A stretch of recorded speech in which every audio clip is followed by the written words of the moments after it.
할렐루야. 우리 사랑하는 성도 여러분, 오늘 새로 예배 가운데 나오신 여러분들을 주님의 이름으로 진심으로 환영합니다. 한번 서로 눈을 한번 마주보시고 주님의 이름으로 환영합니다, 사랑합니다 한번 인사 나누실까요? 자, 이 주님의 이름으로 환영합니다, 사랑합니다. 주님의 허락하신 은혜의 자리 가운데 나오신 여러분들을 우리보다 더 기뻐하신 하나님을 찬양하기를 원합니다. 이 시간 온 마음과 정성을 다하여 주님께 나가도록 합시다.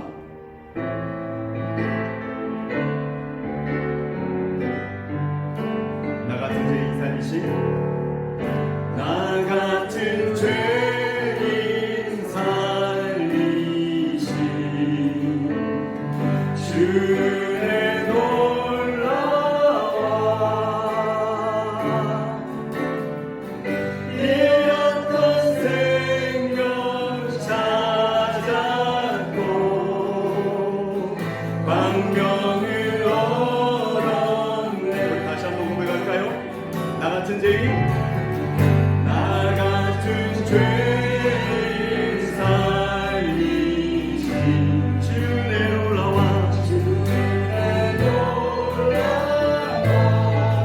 잃었던 생명 찾았고 잃었던 생명 찾았고 광명을 얻었네. 주 찬양, 주 찬양, 주 찬양, 주 찬양. 내 마음 다해, 내 마음 다해 주 찬양, 주 찬양. 내 생명 다해 근죄악에서 건지신 근죄악에서 건지신 주의 고마워, 주의 고마워. 나 처음 믿은 그 시간 미안하고 귀하다. 이제껏 내가 산 것도 이제껏 내가 산 것도 주님의 은혜라. 아멘. 또 나를 장차, 또 나를 장차 본향에 인도해 주시리. 아멘. 주 찬양, 주 찬양, 주 찬양. 내 마음 다해 주 찬양, 주 찬양. 내 생명, 내 생명 다해 거기서 우리 영원히, 거기서 우리 영원히 주님의 은혜로 해처럼 맑게 살면서 주 찬양하리. 다시 한 번만. 거기서 우리 영원히, 거기서 우리 영원히 주님의 은혜로. 아멘. 해처럼 맑게 살면서, 해처럼 맑게 살면서 오직 주 찬양하리라. 아멘. 주 찬양, 주 찬양, 주 찬양. 내 마음 다해 주 찬양, 주 찬양. 내 생명 다해 주 찬양, 주 찬양, 주 찬양. 내 마음 다해 주 찬양 주 찬양 내 생명 다해. 아멘.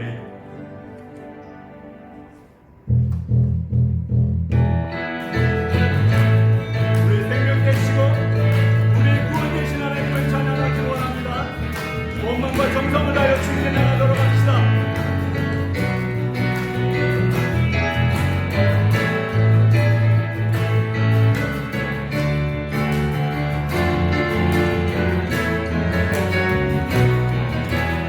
주 하나님 동생 나 예수 날 위하여 오시었네. 내 모든 죄 다 사하시고 죽음에서 부활하신 나의 구세주 살아계신 주 나의 참된 소망 걱정 근심 전혀 없네. 사랑의 주내 할 길 인도하고 내 모든 삶의 기쁨 늘 충만하네. 주 안에서 거듭난 생명 오시는 주의 사랑 주의 사랑에 참 기쁨과 관심 가지고 예수님의 도심을 누려 살리. 아멘. 살아계신 주 나의 참된 소망 걱정 근심 전혀 없네. 사랑의 주내 갈 길 인도하니 내 모든 삶의 기쁨 늘 충만하네. 그 언젠가 주의 때까지 주를 위해 싸우리라. 승리의 길 걸고 헤매고 주께서 나의 앞에 붙잡으시니. 아멘. 하나 살아계신 주 나의 잠든 걱정 근심 전혀 없네. 사랑의 주께 갈 길 인도하니. 우리 한 번만 더 고백할까요? 살아계신 주 나의 삶의 소망 걱정 근심 전혀 없네. 사랑의 주내 갈 길 인도하니 내 모든 삶의 기쁨 늘 충만하네. 가서 제자 삼으라. 가서 제자 삼으라.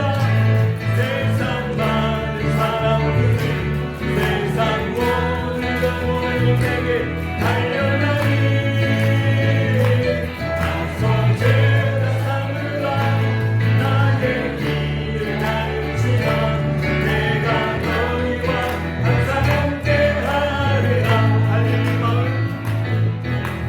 달리 마을 숲속에서 주는 그여 언제나 마시우시사. 마지막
사랑하는 성도 여러분, 모든 예배 가운데, 예배의 자리 가운데, 주님과 함께하는 그 자리 가운데 성령님이 우리와 함께 하심을 믿습니다.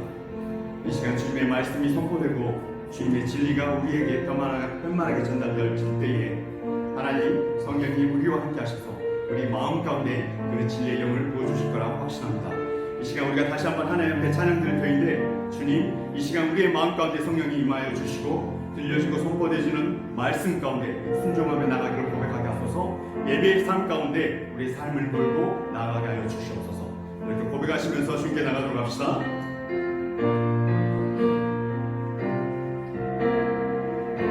따스한 성령님, 따스한 성령님, 마음으로 보내 내 몸을 감싸며 주어지는 평안함, 만족감을 느끼네. 다시 한번 따스한 성령님, 따스한 성령님, 마음으로 보내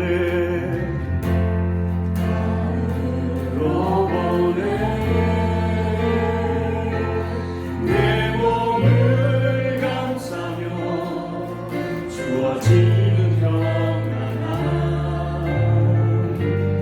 만족감을 느끼네. 부르신 곳에서 나는 예배하네. 어떤 상황에도 나는 예배하네. 부르신 곳에서 나는 예배하네. 어떤 상황에도 나는 예배하네. 사랑과 진리의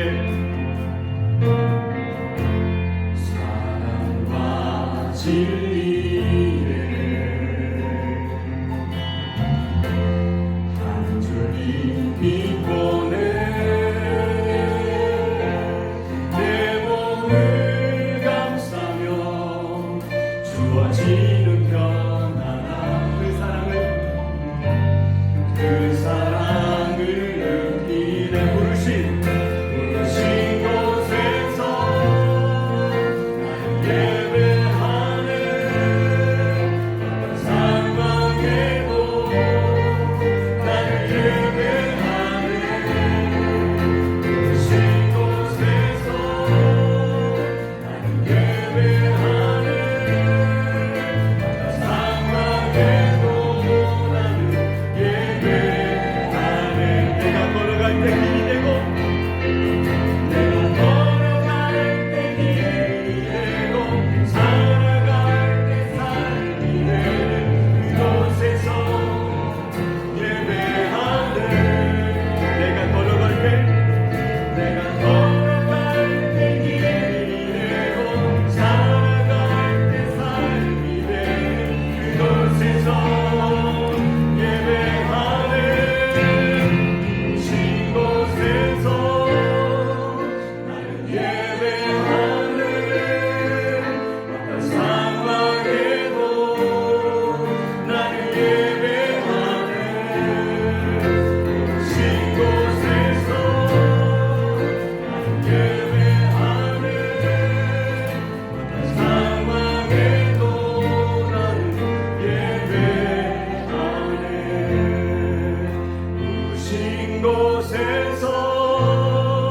나는 예배하네.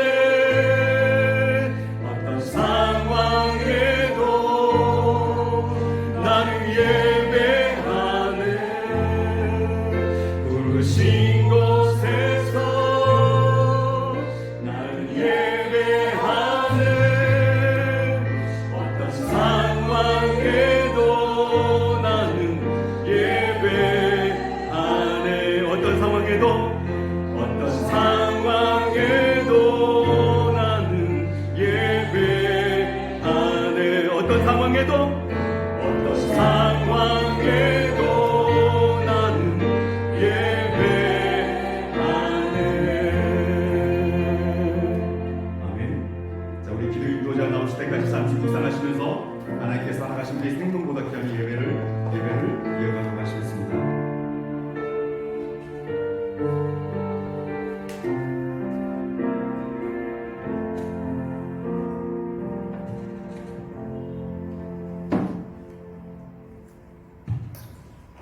기도드리겠습니다. 자비하신 하나님, 오늘도 저희에게 생명을 주시니 감사합니다. 하루하루를 살아감이 기적인 것을 믿습니다. 생명은 우리의 것이 아니라 하나님 아버지의 선물인 것을 믿습니다. 오늘도 걷고 말하고 찬양하며 예배하게 하심을 감사드립니다. 우리에게 허물이 있다면 용서하여 주시고 긍휼히 여겨 주시사 이 예배를 통하여 주님의 크신 사랑으로 회복되고 치유되는 시간이 되게 하시옵소서. 코로나로 인해 힘들어하고 있습니다. 하나님께서 저희들을 긍휼히 여겨 주시기를 원합니다. 학생들은 속히 학교에 나아가 학업에 정진하게 하시고 직장에 다니는 사람은 평범하게 다시 출근하여 일하게 하여 주옵소서. 코로나로 인해 예배가 제한되고 온라인 예배를 드리는 지금 하나님은 무소부재하시기에 어디에나 어느 때나 계시지만 저희들은 시공에 매여 함께 모여 예배함을 그리워하며 함께 찬양하며 기도하지 못함을 안타까워하고 있습니다. 혹여나 이번 코로나로 인해 저희들의 믿음이 낙오되지 않게 하시고 위기를 기회로 알고 날마다 하나님께 기도하고 하나님의 말씀을 묵상하는 시간들을 더 많이 갖기를 원합니다. 이 시간 온 성도들이 고개 숙여 주의 말씀을 듣기를 원합니다. 주의 말씀을 갈망하여 나왔사오니 말씀을 선포하시는 윤원호 목사님께 생명의 능력을 더하시고 선포될 때 듣는 이들이 소생하는 역사가 있기를 간절히 원합니다. 오늘도 우리의 기도를 들으시고 살아계셔서 역사하시는 예수님 이름으로 기도드립니다. 아멘.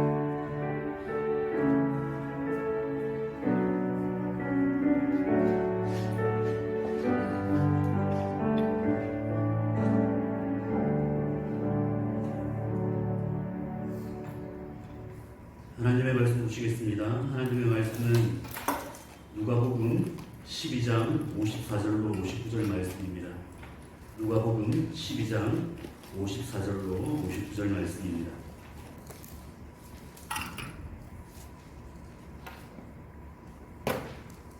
누가복음 12장 54절로 59절 함께 합독하도록 하겠습니다. 또 무리에게 이르시되 너희가 구름이 서쪽에서 이른 것을 보면 곧 말하기를 소나기가 오리라 하나니 과연 그러하고 남풍이 부는 것을 보면 말하기를 심히 더우리라 하나니 과연 그러하니라. 외식하는 자여 너희가 천지의 기상은 분간할 줄 알면서 어찌 시대는 분간하지 못하느냐. 또 어찌하여 옳은 것을 스스로 판단하지 아니하느냐. 내가 너를 고발하는 자와 함께 법관에게 갈 때에 길에서 화해하기를 힘쓰라. 그가 너를 재판장에게 끌고서 재판장이 너를 옥졸에게 넘겨주어 옥졸이 옥에 가둘까 염려하라.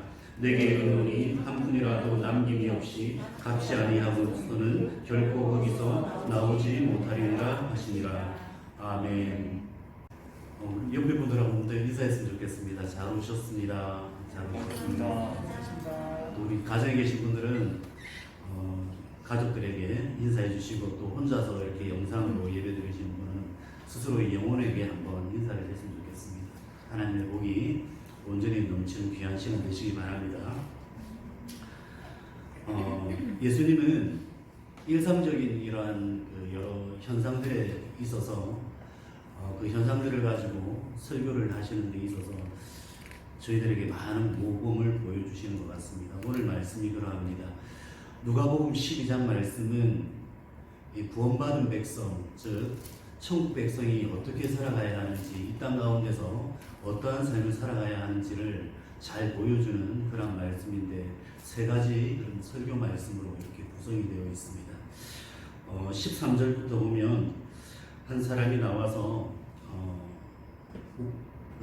예수님께서 이 천국의 삶에 대해서 이야기하시면서 이 땅에서 이렇게 살아야 된다, 염려하지 말고 육신의 것을 추구하지 말고 살 때에 천국의 삶이 이루어질 것이다, 이런 이야기를 쭉 할 때에 한 사람이 나와서 갑자기 질문을 던집니다. 형하고 유사 문제가 걸렸는데 이 유사 문제를 어떻게 해야 되겠습니까? 하고 질문을 하죠. 그때 예수님께서 꾸짖는 말씀을 합니다. 누가 나를 재판장으로 세웠느냐 이렇게 꾸짖죠. 그러면서 이제 비유의 말씀을 하십니다. 한 동네에 큰 부자가 있었는데 이 부자가 그의 많은 소출을 거두어서 풍작을 이루어서 이렇게 많은 재물을 얻게 되었다 이거죠. 그 양식을 어떻게 하면 관리할 수 있을까? 내가 복관을 하나 더 지을까? 그래서 그걸 나의 그 부양을 드러낼까? 이런 이야기를 쭉 하면서 예수님께서 오늘 밤에 그 영혼을 만약에 거두고 간다면 그 모든 소출, 그 모든 재물이 누구의 것이 되겠느냐 하면서 이 땅의 것에 그렇게 마음을 두지 말라 이런 이야기를 하시죠. 지금까지 천국의 백성이 어떻게 살아야 되는 걸 말씀을 하셨는데 나와서 그렇게 형과의 유산 상속 문제로 이야기를 하니 예수님께서 그러한 비유의 말씀을 드셨던 것이죠. 그리고 또 뒤에 보면 이제 청지기 이야기가 나옵니다. 청지기 이야기가 나오는데 한 주인이 혼인잔치를 다녀와서 집으로 올 때에 청지기가 얼른 띠를 띠고 그리고 준비를 해서 이 주인을 섬겨야 된다는 그런 이야기가 쭉 나옵니다. 이 모든 이야기들 또 뒤에 보면 오늘 본문의 말씀이 나오죠. 시대를 잘 분별해라. 내가 불을 주러 왔다. 이런 이야기를 하면서 예수님께서 하시고자 하시는 말씀이 무엇인가? 바로 천국 백성은 이 땅의 것이 아니라 저 천국의 것을 사모하면서 그것을 대망하며 살아야 된다는 이야기를 비유의 말씀들을 통해서 쭉 하고 있는 것입니다. 오늘은 특별히 54절부터 있는 말씀을 그렇게 한번 보도록 하겠습니다. 앞에 말씀에 불을 던지러 분쟁을 일으키러 왔다 이 말씀을 하고 있는데 이 말씀이 무슨 말씀이냐면 불은 보통 소멸을 시키지 않습니까? 어떤 것을 태우고 없애는 그런 역할도 하지만 불은 정화의 역할도 합니다. 불을 통하여서 깨끗하게 그러한 바이러스도 제거하기도 하고요. 아니면 어떠한 좋지 못한 것을 태워버림으로 말미암아서 정화를 시키는 것이죠. 그래서 예수님께서 이 땅에 오심은 그러한 불을 주러 왔다 이라는 이야기입니다. 우리의 삶 가운데에 우리가 가지고 있는 잘못된 생각들 그리고 천국 백성으로서 살아야 함에도 불구하고 이 땅에 매여 살고 있는 우리의 그 신앙 자세를 다시 한번 점검해 보게 하시는 것이죠.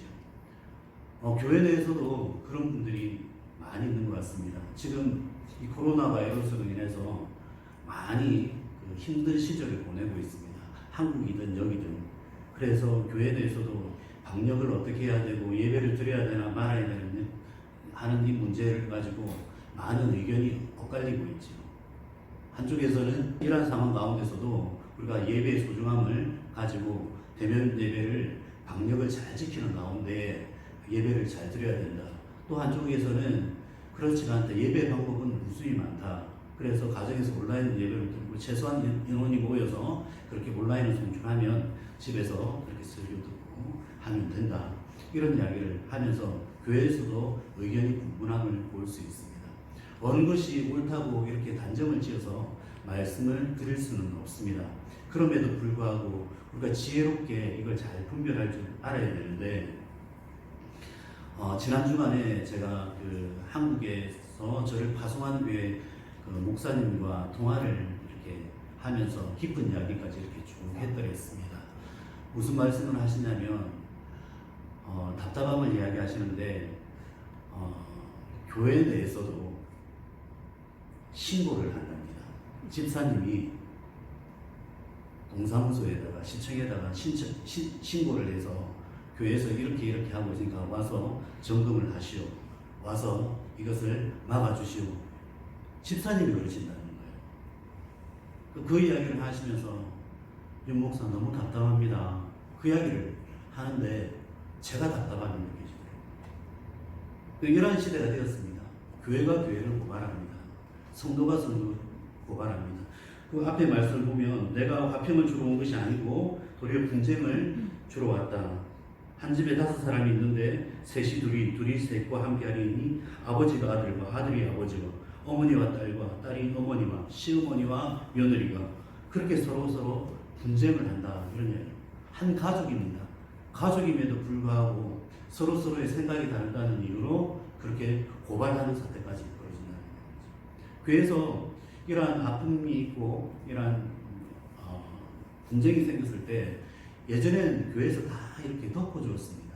덮어주면서 교회에서 새어나가지 않도록 하면서 조용히 그 일을 해결하고 잘못된 것이 있으면은 목사님의 권고를 듣고 그렇게 해서 돌이키게 만들고 그 교회에 대해서 징계를 했었죠. 그런데 이제 세상 법정에다가 신고를 해버린 그런 시대가 되었다. 이런 이야기를 들을 때에 무슨 생각이 듭니까? 예수님은 이러한 시대가 올 것이다. 앞으로 말세는 이러한 일이 일어날 것이다. 분명히 경고의 말씀을 했다. 우리가 말씀을 쭉 살펴보면 이러한 시대가 이제 정말 다가왔구나. 우리 가운데 누가 이 바이러스 때문에 이러한 시대를 맞이할 것이라 생각을 했겠습니까? 누가 이러한 것 때문에 교회에서 서로가 이렇게 시청에다 신고하는 이러한 일이 벌어질 거라 생각을 했겠습니까? 그런데 더 놀라운 사실은 이 말씀들이 다 성경에 기록되어 있고 또 앞으로 시대에는 더 심한 것도 벌어질 것이다. 그래서 너희가 좁은 길로 가야 된다. 신앙생활을 하는 것이 결코 넓은 길이 아니고 결코 순탄하지 않을 것이다. 말세가 되면 이러한 일이 벌어질 것이다. 쭉 이야기를 해놓았는데 이러한 말씀들을 볼 때에 앞으로 우리 다음 세대가 참으로 걱정이 많이 됩니다. 이러한 현실 가운데서 신앙을 지키기가 힘든데 부모된 우리가 어떠한 신앙 모습을 보여주는가에 따라서 그들의 또 신앙이 좌우가 될 터인데 점점 세상 것에 매여서 어떻게 하면 이 시대를 극복하나 물질적으로 궁핍함이 없이 살 수 있을까 그런 데만 매몰되어 있다 보니까 신앙교육에는 전혀 지금 신경을 쓰지 못하고 있는 것이 사실인 것 같습니다. 오늘 누가복음 12장 54절 56절 말씀에서 하나님은 자연현상을 통하여서 예수님을 통하여서 우리에게 설교를 하고 계신 것입니다. 예수께서 이와 같이 말씀하십니다. 너희가 서쪽에서 구름이 이런 것을 보면 날이 저물고 또 비가 올 것이고 흐려질 것이라는 걸 너희가 알지 않느냐. 그리고 남풍이 불어오면 날씨가 무더울 것이라는 것을 너희가 알지 않느냐. 천지의 그 기상은 분변하면서 어떻게 이 시대는 분간하지 못하느냐 하고 그렇게 꾸짖고 있습니다. 예수님은 지금 팔레스타인 지방에 살고 있는 사람들의 일상적인 경험을 언급하고 있는 것이죠. 팔레스타인 지방에는 이렇게 산맥이 있는데 지중해에서 서쪽이죠. 지중해에서 바람이 불어오면 그 지중해에서 습기를 머금은 그 구름이 넘어와서 그 건냉한 그 산을 지나면서 이제 비를 뿌리게 됩니다. 그러니까 그런 모습을 보면서 서풍이 불면 아 이제 비가 올 거다 이렇게 하면서 대비를 하는 것이죠. 물을 받을 준비를 하고요. 그리고 충분히 물을 받아서 비를 받아서 쓸 수 있도록 또 저장도 하고 그 다음에 집단속을 하고요.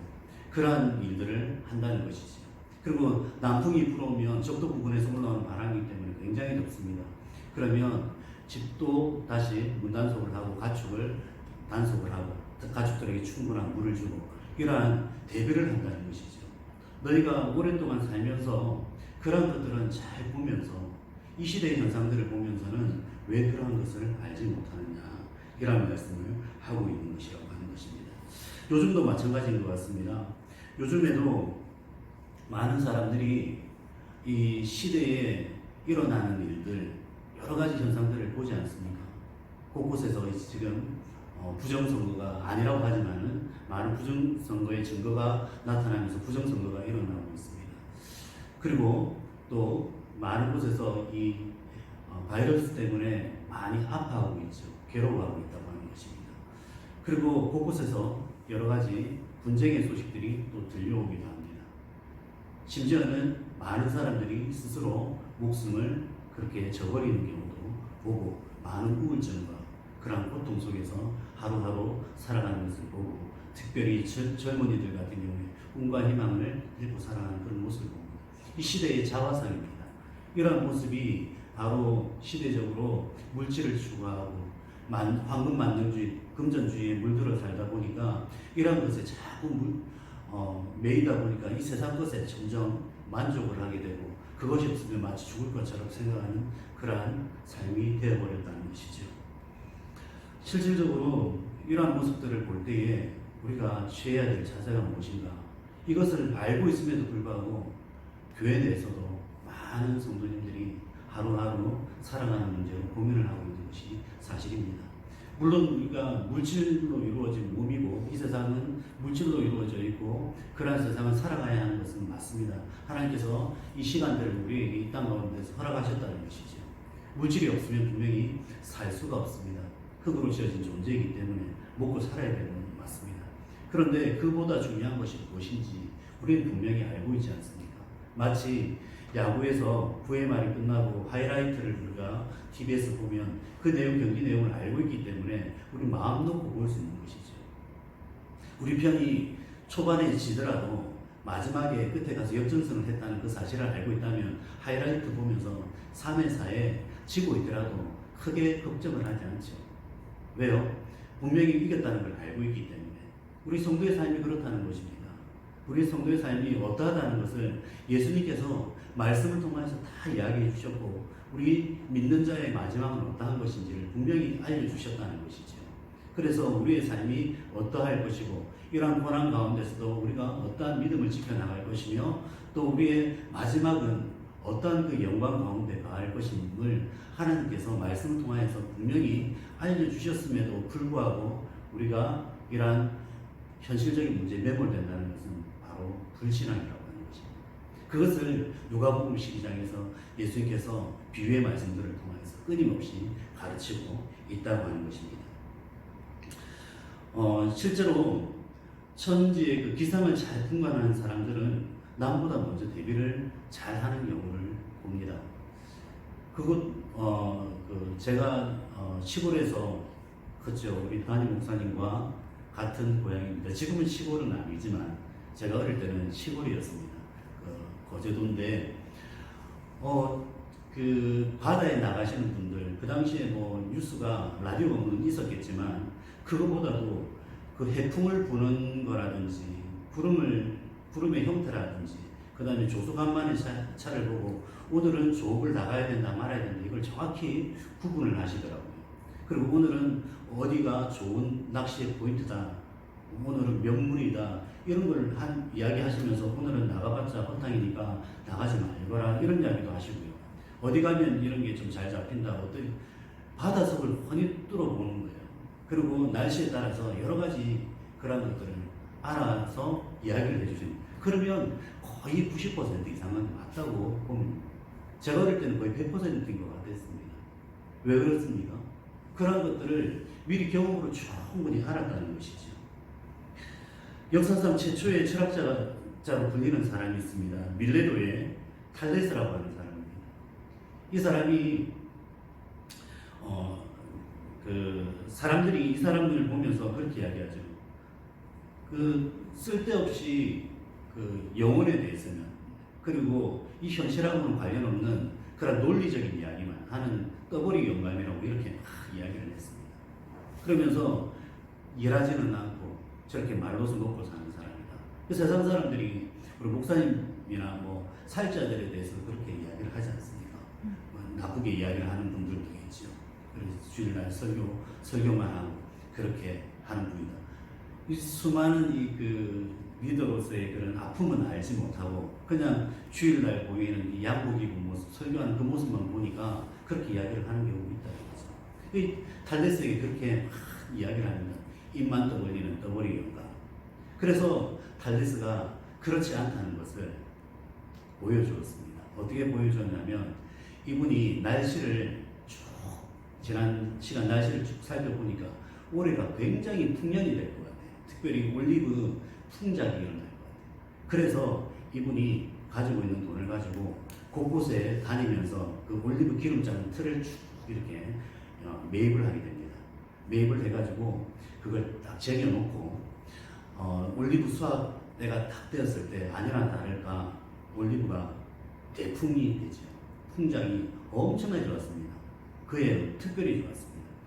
그랬더니 사람들이 이제 올리브를 많이 얻어들이니까 이걸 이제 기름을 짜야 되지 않습니까? 그래서 그 기름 짜는 틀을 구하려고 보니까 기름 짜는 틀이 없는 거예요, 별로. 그래서 알아보니까 그 탈레스 영감이 그걸 다 가지고 있는 거예요, 거의 다. 그래서 그 집에 가서 대여를 해가지고 이 대여비만 받아가지고 큰 이렇게 돈을 거둬들인 그런 경우가 있었습니다. 시대를 볼 줄 알았죠.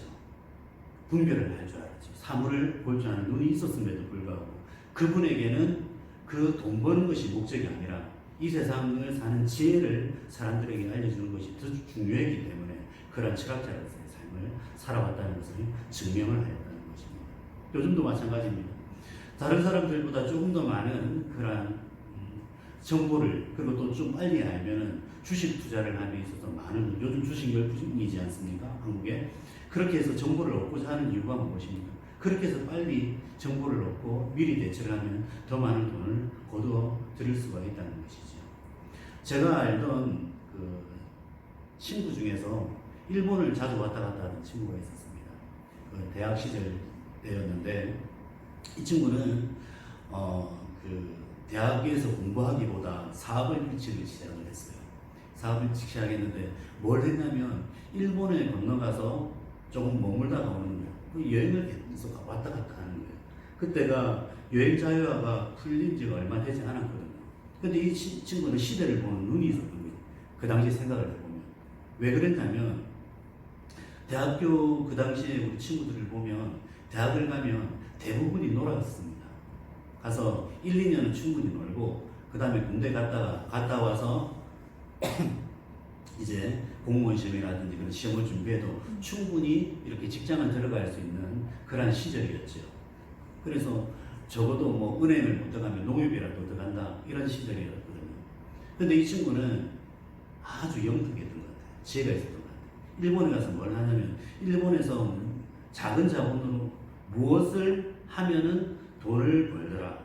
그리고 그것이 한국에 들어오면 1년 후 정도 되면 그게 선풍적인 인기를 끌더라. 이걸 알았던 거예요.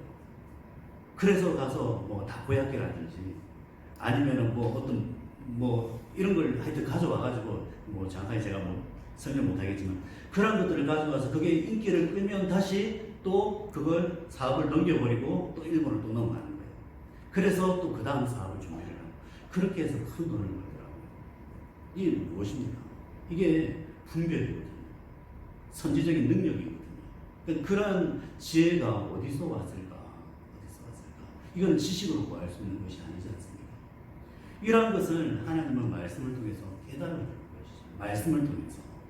너희가 시대를 분별하면서 하루하루 먹고 사는 것을 그렇게 매이지 말고 무엇을요? 그 영혼을 사모하면서 영혼을 위해서 무엇을 준비할 것인지를 생각을 해보라고 하는 것입니다. 물론 이러한 원리가 다 맞는 것은 아닙니다. 세상은 여러 가지 변수가 있기 때문입니다. 하지만 그럼에도 불구하고 우리가 하나님의 말씀 가운데서 우리가 어떻게 살아가야 할 지혜를 얻는다면 이 세상 가운데서 훨씬 더 풍요로운 하나님의 자녀로서 살아갈 수가 있겠죠. 그것은 물질적인 풍요가 아니라 영적인 풍요일 것입니다. 오늘 예수의 말씀이 그렇습니다. 이렇게 요약 정리하자면 이런 것이죠. 기상을 분간하여 대비를 하는 것과 영적인 현상을 알고 대비를 하는 것. 이것이 구체적인 경우입니다. 기상을 분별하고 그리고 영적인 것을 분별하고. 이 기상의 분별의 결과는 이 세상의 차원의 것이죠. 적은 유익을 얻을 수 있습니다. 영적인 분별의 결과는 이것은 이 세상의 차원이 아니라 우리의 영원한 삶의 차원입니다. 기상을 분간할 줄 아는 사람은 이 세상의 이익을 얻을 수 있지만 영적인 분별력을 가진 사람은 더 중대하고 막대한 이익을 얻을 수 있다는 것이죠. 이거는 이 세상에서 결코 살 수 없는 그리고 한번 이 세상을 떠나게 되면 얻을 수 없는 그러한 너무나도 중대한 이익이라고 하는 것입니다. 그 경중에 있어서 그 뒤에 것이 앞에 것보다 훨씬 중요하고 비교할 수 없는 결과를 가져온다고 하는 것입니다. 예수님의 그 말씀이 계속해서 이렇게 이어지고 있습니다. 무슨 이야기가 나오고 있습니까? 뒤에 보면 그 이야기가 나오죠. 뒤에 말씀 한번 보겠습니다. 58절 말씀입니다. 58절, 59절 우리 다시 한번 읽어보겠습니다. 내가 너를 고발하는 자와 함께 법관에게 갈 때에 길에서 화해하기를 힘쓰라. 그가 너를 재판장에게 끌어가고 재판장이 너를 옥졸에게 넘겨주어 옥졸이 옥에 가둘 바에 없느하라. 내게 이르노니 한 푼이라도 남김이 없이 갚지 아니하고서는 결코 거기서 나오지 못하리라 하시니라. 아멘. 어떤 사람이 한 사람에게 큰 잘못을 저지른 것 같습니다. 이 잘못은 법정에까지 가야 될 그러한 잘못이었죠. 그래서 이 고소하는 사람이 이 고발을 당한 사람을 끌고 법정으로 가는 그러한 상황을 뒤의 말씀으로 전하고 있습니다. 앞에 나와 있는 말씀, 외식하지 말라. 너희가 이 자연의 현상을 보고 왜 이 시대를 분별하지 못하느냐 하는 이 말씀하고 갑자기 왜 고소의 이야기가 나왔을까? 이게 좀 다른 이야기 같이 들릴 수도 있지만 이야기는 결국에는 같은 맥락의 말씀이라고 하는 것입니다. 왜 그런지 한번 살펴보겠습니다. 명백한 실수를 저지른 사람이 가야 할 곳은 딱 정해져 있죠. 어디가 되겠습니까? 법관 앞이지요. 그러면 그 앞에 가면 자기의 죄로 인해서 받을 벌은 두 가지입니다. 금고형을 당하든지 아니면 감옥으로 가는 것이죠. 이 사람에게 기회가 주어진 시간은 언제까지입니까? 법관 앞에 가기 전까지라는 것이죠. 법관 앞에 가면 그때부터는 심리가 이루어지고 조사가 시작될 것이고 판결을 받게 된다는 것입니다. 앞에 이야기하고 같죠. 해를 입힌 고발자와 뭘 해야 됩니까? 이 사람은 화해를 해야 합니다. 죄의 대상인 하나님과의 화해를 해야 된다는 것이 영적인 차원이죠. 우리가 이 법관 앞에 간다는 것은 마지막 때를 이야기하는 것입니다. 하나님 앞에서 우리가 이 땅 가운데서 살아가지만 언젠가는 예수님께서 재림을 하실 것이고 그때 우리의 몸이 땅 속에 묻혀 있든지 아니면 이 땅 가운데 살아 있든지 간에 예수님께서 보시면 그때는 예수님 앞에 서게 되는 것이죠. 법관이 누구십니까? 우리의 대법관은 예수 그리스도가 될 것입니다. 하나님께서 고소를 하십니다. 천사들이 고소를 합니다. 이 사람은 이러이러한 사람이다. 이 사람이 이러한 사람이다. 그때 우리가 나뉘어질 것입니다. 양의 편에 쓸지 염소 편에 쓸지 천국인지 지옥인지 그 중간은 없습니다.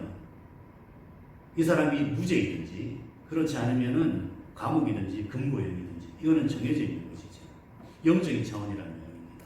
우리가 어디에 가는지는 그날 결정이 될 것입니다.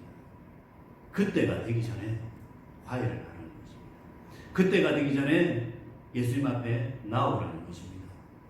이 세상에 매몰되어서 세상 가치관에 빠져서 내일 뭘 먹을 거, 오늘 내가 결제해야 될 거, 그리고 내 자식에게 뭘 물려줄까? 마치 한 부자가 곳간에 많은 것을 가득 채워놓고 내가 이렇게 많은 것을 거두었다. 그러한 자랑을 하기 전에 그날 밤에 그 영혼이 떠나가기 전에 예수님 앞에 나오라는 것입니다. 그 예수님 앞에 믿음으로 회개하고 그 믿음으로 살아갈 때에 그 마지막 심판 앞에서 우리가 견딜 수 있을 것이고 놀라운 상급을 받을 수 있다는 것이 오늘 말씀의 교훈인 것입니다. 예와 하나만 더 들고 말씀을 마치도록 하겠습니다.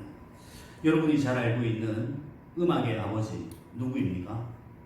모차르트, 베토벤 이러한 거성들과 함께 한 시대를 풍미했던 그 바로크 시대 후기에 음악의 아버지가 있었습니다. 바로 요한 세바스찬 바흐입니다. 우리가 바하라고도 부르고 바흐라고도 부르는데 이 바하는 일본식 발음이라고 합니다. 크자 발음이 없기 때문에 일본에 그래서 바하라고 하는데 실제 이름은 바흐죠. 이 요한 세바스찬 바흐가 1714년도에 3월달 독일의 한 마을에서 태어나게 됩니다. 그의 아버지는 거리의 학사였습니다. 바이올리니스트였는데 이 아버지의 영향을 받고 그리고 아버지의 사촌형이었던 그 사촌 큰아버지가 되겠죠. 그 큰아버지는 유명한 오르간 주자였다고 합니다. 그래서 그 아버지와 큰 아버지의 그 피를 물려받아서 이 바흐의 그 아버지의 아들들, 즉 형제들이 모두 음악적인 재능이 있었다고 합니다. 근데 바흐는 특별히 오르간에 큰 재능을 가지고 있었다고 하죠. 그런데 이 바흐가 좋은 믿음의 가정에서 태어났지만 어릴 때부터 이제 불우한 환경에서 거하게 됩니다. 9살 때 어머니가 먼저 돌아가시게 되죠. 어머니를 여의게 됩니다. 그리고 그 다음에 아버지마저도 여의게 됩니다. 그리고 이런 형 집에 얹혀 살면서 이렇게 또 교회에 구속되어 있는 학교를 다녔는데 그곳에서 성가대원도 하고 그리고 또 그곳에서 일도 하고 이렇게 하면서 시간들을 보내었습니다. 그런데 바흐가 잊지 않았던 게 있었습니다. 자기는 아버지의 피를 물려받았고 음악적인 재능이 있다는 걸 알았고 어릴 때부터 이것에 매진해서 내가 하나님의 영광을 위해서 곡을 쓰겠다. 사람들에게 좋은 음악을 통하여서 내가 좋은 영향력을 미치겠다. 이런 생각이 확고했기 때문에 도서관에 가면 훌륭한 그 음악가들의 악보를 이렇게 뺏기기도 하고요. 형한테 혼이 나면서까지 그렇게 하기도 하고 또 다른 도시에 가게 되면 그곳에서 좋은 연주를 듣는다든지 그런 연주를 음악 활동을 하면서 돌아와야 될 시간 돌아오지 못하고 또 혼이 난다든지 또 어떨 때는 좋은 오르간이 어디 있다고 하면 어디 장소를 막론하고 그렇게 쫓아가서 거기에 가서 그것을 살펴보고 또 그것을 또 배우고 또 그렇게 해서 돌아왔다고 하는 것입니다. 당시 바흐가 이렇게 일했던 그러한 그 교회 부속 건물들 그리고 그 직장 그 상사들은 바흐를 종처럼 생각을 했대요. 그리고 또 음악이라고 하는 것은 그냥 취미 활동 정도지 뭘 그렇게 심취하느냐 하면서 바흐에게 많은 핀잔을 주었다고 합니다. 그럼에도 불구하고 바흐는 좋은 곡들을 하나하나 쓰기 시작하죠. 결혼 생활도 순탄치가 않았습니다. 첫 번째 부인과 아주 일찍 그렇게 사별을 했다고 합니다. 그리고 9명의 그 대식구를 먹여 살려야 되다 보니까 굉장히 힘든 시간들을 보내었습니다. 당시 사람들은 바흐를 인정하지 않았고요. 그런데 근대화성하게 아버지가 되었다고 하는 것입니다.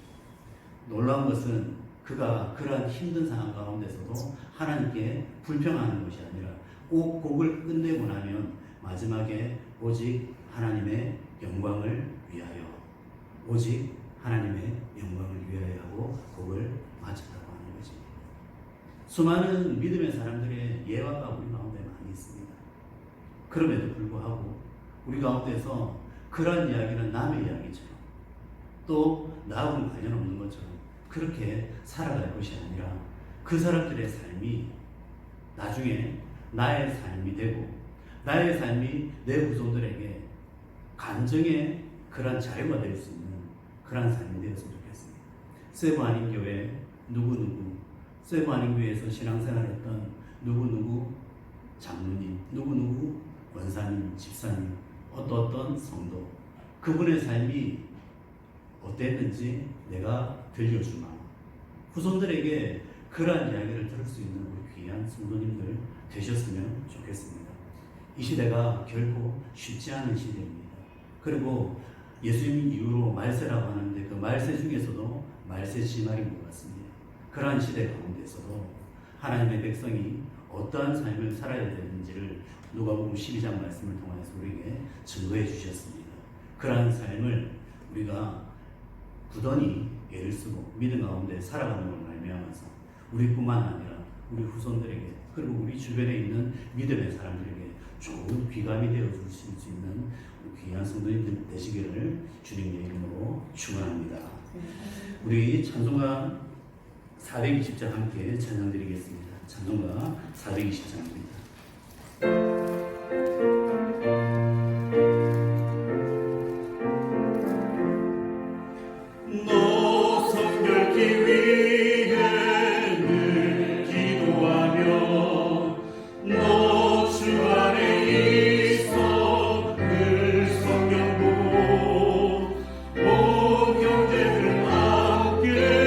늘 살리면서 이 가기 전마다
기도하겠습니다. 하나님 아버지 감사합니다. 오늘도 귀한 말씀으로 저희들을 깨우쳐 주시고 이 말씀을 듣고 또 이해할 수 있는 그런 지혜를 주심을 감사합니다. 하나님 아버지 이 말씀 붙들고 이 시대를 살아갈 때에 지혜롭게 살아가게 하여 주시고 하나님의 은혜를 입은 자로서 구원 얻은 자로서 이 땅 가운데 참으로 하나님 기뻐하시는 그런 삶을 살아가며 믿음의 용사로서 주위의 사람들과 우리 후손들에게 귀한 증거의 삶을 살아갈 수 있는 저희들 되게 하여 주시옵소서. 말씀을 지키고 산다는 것이 참으로 쉽지가 않은 시대가 되었습니다. 세상에 많은 유혹이 있고 염려와 걱정이 있고 또 세상에 사람들이 조롱하며 그리고 또 저희들을 바라볼 때에 참으로 여러 가지 고통을 줄 때도 있습니다만 하나님 그럼에도 불구하고 저희들은 하나님의 자녀로서 잘 살아가기를 이렇게 다짐하며 나아갑니다. 저희들에게 용기와 힘을 주시고 늘 이길 수 있는 그러한 은혜를 베풀어 주시옵소서. 그리하여서 마지막 날 우리 주님 앞에 설 때에 착하고 충성된 종아 내가 참으로 이 땅 가운데서 잘 살았다 그렇게 칭찬받을 수 있는 저희들 되게 하여 주시옵소서. 이 모든 말씀 살아계신 예수님의 이름 받들어 기도 올리옵나이다. 아멘. 우리 다 함께 주기도 음성 하심으로 수요 예배 하시도록 하겠습니다.